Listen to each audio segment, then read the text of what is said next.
Hi, I'm AJ with Humbucker Soup, and I want to talk to you guys about the Floyd-Rose tremolo system. I think Floyds are one of the coolest things in guitars because there's a lot of really neat things that you can do with them that you simply can't do without. And once they're set up, they stay in tune really well.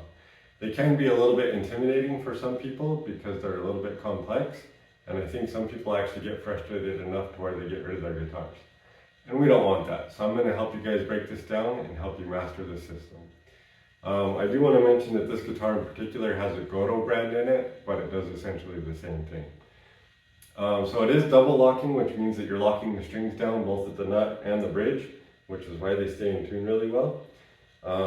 And they're also floating, which means that the tremolo unit is balancing on two studs, and you have strings pulling it in one direction, and you're basically balancing that with springs on the back side of the guitar.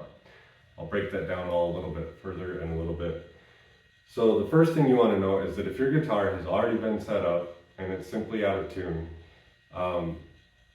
if you tighten one string, it will lift the system up, which loosens the rest of them, and if you loosen it, it will tighten the rest of the strings. So it sounds a little bit frustrating, but basically what you want to do is instead of tuning everything dead on, you can start by tuning the two E strings fairly sharp, and then you can tune the A and the B strings a little bit sharp, and the D and the G strings dead on. And this should get you pretty close, and you can kind of fine tune from there.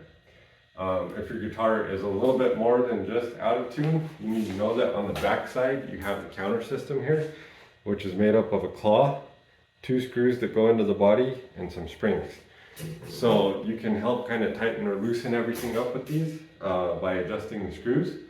And if you ever get this to where it's adjusted all the way in and you still need more, basically you need to add a spring.